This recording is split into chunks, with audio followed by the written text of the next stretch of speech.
Welcome to Nightmare Fuel Stories. The last transmission, the decommissioned weather station sits on the edge of Blackwood Point like a forgotten sentinel. For 23 years, it monitored storms rolling in from the Pacific until budget cuts and automated systems rendered it obsolete. That's what the official records say anyway. I've been here 3 weeks now, just me and the wind and the constant, maddening crash of waves against the cliffs below. The research grant from Coastal Meteorological Studies seemed like a godsend when my dissertation was floundering. 6 months of solitude to study historical weather pattern anomalies at this remote outpost. A chance to resurrect my academic career after the incident at Berkeley. No one mentioned the equipment that refuses to stay off. It started my third night here. I was organizing decades of paper records when the radio crackled to life in the main monitoring room. Just static at first, then a voice, distant and distorted, speaking words I couldn't quite make out. I nearly jumped out of my skin. The station had been decommissioned in 2011, power reduced to the bare minimum needed for the living quarters and my research equipment. That radio shouldn't have worked. I checked the power. The ancient Motorola base station wasn't even plugged in. I followed the cord to the wall, frayed, cut clean through about a foot from the outlet. Yet the radio hissed and popped with static. I yanked the cord completely free from the unit. The static continued for exactly 17 seconds, then silence. Sleep didn't come easily that night. The next morning, I convinced myself it had been my imagination, or perhaps interference picked up from somewhere else. I spent the day reviewing weather logs from 2007, noting the unusual barometric patterns that had preceded that year's devastating coastal floods. At precisely 3:17 a.m., I woke to the sound of the anemometer on the roof spinning wildly. The mechanical clicks of its rotation echoed through the ventilation system, growing faster and faster. There was no wind. Not even a breeze. I climbed the maintenance ladder to the roof with my flashlight clenched between my teeth. The anemometer cups spun so rapidly, they were just a blur in the beam of light. When I reached out toward the instrument, the rotation slowed, then stopped completely the moment my fingers touched the metal. The equipment room downstairs houses the original monitoring systems. Most of it is obsolete: analog gauges, paper feed recorders, radio equipment that was cutting edge in the 1980s. I've kept it all turned off, using only my laptop and portable instruments for my research. But every night since then, something turns on. Sometimes it's the barometric pressure recorder, its needle scratching frantically across paper. Other times the temperature gauges, all of them climbing in perfect unison to exactly 98.6 degrees before dropping back to ambient temperature. Last night it was the main radar display. The green glow illuminated my small bedroom at 2:43 a.m. The circular sweep of the radar arm made a soft, rhythmic sound that pulled me from sleep. I stood in the doorway of the equipment room, watching the screen. With each rotation, a single blip appeared at the edge of the display, moving closer, then closer still. I shut down the system, flipping the heavy main breaker that controls power to that section of the station. The screen died, the radar arm froze mid-sweep. 3 minutes later, the system rebooted itself. I'm not imagining this. I've documented everything, taken videos with my phone. The equipment shouldn't have power, yet it operates. It shouldn't receive signals, yet something is transmitting. Today I hiked to the edge of the property where I could get cell reception and called Dr. Winters, my faculty advisor. I tried to sound casual as I asked about the station's history, about why it was decommissioned. Budget cuts, she said. Same old story. Why do you ask? I mentioned the equipment turning on, trying to make it sound like a curiosity rather than the thing that's keeping me awake at night. There was a long pause before she answered. Marcus, all the equipment was removed from that station when it was decommissioned. The building is just a shell. Are you feeling all right? I laughed it off, made an excuse about the isolation playing tricks on me. But when I returned to the station, I walked through each room, looking at the banks of equipment, the radar displays, the weather monitoring systems that fill nearly every available space. Equipment that, according to Dr. Winters, doesn't exist. I've been documenting the phenomena meticulously. The scientific part of my brain insists there must be a rational explanation: power surges, equipment malfunctions, perhaps even elaborate pranks by locals who resent this outpost on their coastline. But I know better. There's a pattern emerging. The radio activates most frequently, usually between 2 o'clock and 4 a.m. The voice is becoming clearer. Last night I distinctly heard, approaching from Vector 279er. Confirm visual. The radar shows the blip every night now, always approaching from the same direction out at sea, moving toward the shore. Each night it gets closer before the system shuts down or I manage to power it off. I've searched the station's records for any mention of unusual occurrences before decommissioning. Most files are mundane, weather patterns, equipment maintenance logs, staff rotations, but there's a gap. From October 17 to November 28, 2011, just before the station closed, there are no records at all. Yesterday, I found something in the basement storage room. Behind a stack of moldering cardboard boxes was a steel filing cabinet that had been pushed against the wall. It took all my strength to move it. Behind it, someone had cut a rough hole in the drywall, creating a small hidden compartment. Inside was a single mini DV tape labeled only with a date, 11/26/11. There's an old Sony camcorder in the equipment room that still works. My hands were shaking as I inserted the tape and pressed play. The video shows this same monitoring room, but fully staffed. 3 people in government-issued windbreakers huddle around the radar display. The camera is unsteady, clearly handheld by someone trying to remain unobtrusive. "It's back," says a woman with short gray hair, tapping the radar screen. "Third night in a row, same trajectory." A younger man shakes his head. "We should evacuate. Protocol is clear." "Protocol went out the window when Washington stopped taking our calls," interrupts an older man with a beard. "We're on our own here." The camera pans to the radar screen, showing the same blip I've been seeing, but much closer to the center of the display. "Jesus, it's moving faster tonight," says the woman. "Time to surface, 17 minutes if it maintains current speed," replies the bearded man. The younger man looks directly at the camera, his face pale. "You getting this, Marcus? They need to see this. They need to know what's coming." The tape ends abruptly in static. I've watched it 20 times now. I've never been to this station before 3 weeks ago. I've never met these people, yet the young man called me by name. And I recognized him, not from memory, but from the staff photos in the administrative office. Dr. Marcus Chen, junior meteorologist, 2009-2011. He has my face. I haven't slept in 36 hours. Can't risk it, not with what's happening. The equipment activations have intensified, no longer just at night. The systems power up at random intervals throughout the day. The barometric pressure gauges have gone haywire, showing readings that would indicate a storm of unprecedented magnitude. The anemometer on the roof spins constantly now, even when the air is completely still. The radio transmissions are clearer, multiple voices now speaking with increasing urgency. ... Can't be natural, structure confirmed, massive displacement, surface breach imminent. All stations prepare for, God help us, it's not stopping. I've tried leaving twice. The first time my car wouldn't start, though it had been running perfectly since I arrived. The second time I made it half a mile down the access road before a landslide blocked the path. There had been no rain, no seismic activity to trigger it. Something wants me here. Last night I found a journal hidden inside the hollow base of a desk lamp in the dormitory. The handwriting matches mine exactly, but the entries are dated October 2011. They detail the same phenomena I'm experiencing: equipment activations, radar blips, mysterious transmissions. The final entry reads, "It's not a weather anomaly, it's not a submarine or a ship. Whatever's approaching is vast, ancient, and aware. The others don't believe me yet, but they will. The government teams arrive tomorrow. I've hidden the evidence where only I would think to look. If you're reading this, you're already part of the cycle." I'm sorry, it's signed Dr. Marcus Chen, Iteration 7. I am Dr. Marcus Chen. I have a PhD in atmospheric sciences from UC Berkeley. I was born in Fresno, raised in Oakland. I have memories of my entire life, yet here is my handwriting, my name, in a journal written 12 years ago. The radar blip is much closer now. At its current rate, whatever it is will reach the shore by tomorrow night.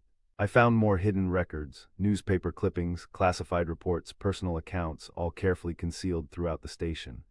They tell fragments of a story, repeated 7 times since this station was built in 1988. Every cycle follows the same pattern. Unusual weather patterns are detected off the coast. The station monitors an anomaly approaching from the sea. Equipment behaves erratically. And then, on November 27, a cataclysmic event occurs. The details vary: tsunami, atmospheric disturbance, localized gravitational anomaly, but the result is the same. The station is destroyed, the nearby coast devastated, and then, nothing, no historical record of the destruction. The timeline resets, the station is rebuilt, staffed by the same personnel including a Dr. Marcus Chen. 7 iterations, 7 versions of me, studying the same phenomenon, leaving breadcrumbs for the next version to find.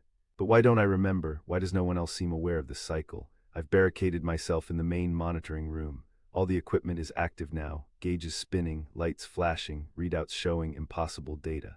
The radar blip is less than 5 miles offshore. The radio transmissions have changed. Now it's just one voice repeating the same message on a loop. "We are the observers, we are the observed." The cycle continues. It's my voice. The storm hit at midnight, not a natural formation. The clouds spiraled inward instead of rotating, creating a vortex directly above the station. Lightning struck the main antenna repeatedly, but instead of discharging into the ground, the electricity seemed to flow upward from the earth into the sky. The radar showed the anomaly had reached the shore, but there was nothing visible through the windows, just the churning storm and sheets of rain that fell horizontally, defying gravity. That's when I found the final hidden message, coordinates scratched into the underside of the main console, along with the words, "The lighthouse, break the cycle." I knew the lighthouse. It stood abandoned on the northern point of the bay, about 3 miles from the station. It had been decommissioned even before the weather station was built. The journey there was nightmarish. The storm bent around me as I ran, lightning illuminating paths forward, then closing them behind me. The wind pushed me back 2 steps for every 3 I took. It didn't want me to reach the lighthouse, but I made it. The ancient structure loomed against the turbulent sky, its beacon dark for decades. The door hung open on rusted hinges, swinging in the gale. Inside, the air was impossibly still. No sound of the storm penetrated the thick stone walls. Spiral stairs led up to the beacon room, each step worn smooth by generations of keepers' feet. The beacon room was empty except for a small table in the center. On it sat an ancient reel-to-reel tape recorder, the kind used for marine communications in the mid-20th century. A tape was loaded, the reels perfectly preserved despite the salt air that should have corroded them years ago. I pressed play, my voice filled the room, but older, wearier than I've ever heard myself sound. "This is Dr. Marcus Chen, Iteration 0. If you're hearing this, you've broken from the prescribed path. Good. Listen carefully, we don't have much time. What approaches isn't a storm or a physical entity. It's a temporal anomaly, a fold in reality that creates a recursive loop. I discovered it in 2011 during routine atmospheric monitoring. The government arrived, classified everything, then tried to weaponize it. They succeeded partially. They couldn't control it, but they could use it to reset time within a localized area. Each reset creates a new iteration of events, a new version of this coastal region, a new version of everyone within the affected radius. Including you, including me. I'm the original Marcus Chen. When I discovered what they'd done, I created contingencies, hidden messages, evidence in places only I would think to look. With each reset, a new Marcus Chen would find them, piece together the truth, and try to break the cycle. 6 have tried before you, all have failed. The anomaly always makes landfall, the reset always occurs. But there's a way to break the cycle. The weather station isn't just monitoring the anomaly, it's anchoring it. The equipment doesn't turn on by itself, it's resonating with its counterparts from previous iterations, creating a temporal tether. You need to sever that connection, return to the station, destroy it completely before the anomaly makes landfall. Without the anchor point, the loop will collapse, but be warned. Breaking the cycle doesn't mean restoring the original timeline, that's gone forever. It means allowing reality to move forward from this point, with whatever consequences the anomaly brings. I don't know what will happen, no one does. But perpetuating this loop is worse than whatever waits on the other side. Good luck, Marcus, end what I started. The tape clicked off. In the silence that followed, I could feel the weight of 7 iterations pressing down on me. 7 versions of myself, trapped in a loop designed by people who cared more about power than consequences. I ran back to the station through the impossible storm. The anomaly was almost upon us. The radar showed it less than a mile offshore. The waters of the bay had receded hundreds of yards, exposing the seabed as if preparing for a tsunami. But what rose from the horizon wasn't a wave. It was a distortion, a shimmering curtain of reality folding in on itself. Where it touched, things changed, trees twisted into impossible shapes. Rocks flowed like water. The very air seemed to crystallize and shatter. I had minutes at most. The station's emergency protocols included an incineration system designed to destroy sensitive equipment and documents in case of foreign invasion. The controls were in the basement, behind a series of locked doors. I found them, 7 sets of fingerprints on the dusty control panel, 7 iterations of myself, all reaching the same point, all failing to complete the sequence in time. The system required a confirmation code. I tried everything, my birthday, my mother's maiden name, significant dates from my life.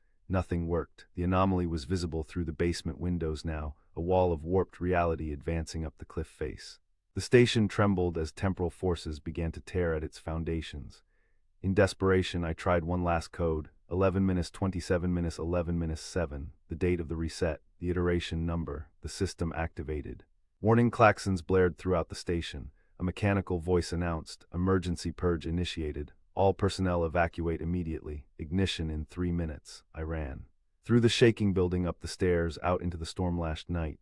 The anomaly had reached the edge of the station perimeter, reality bending and fracturing where it passed. From a safe distance, I watched as the countdown completed.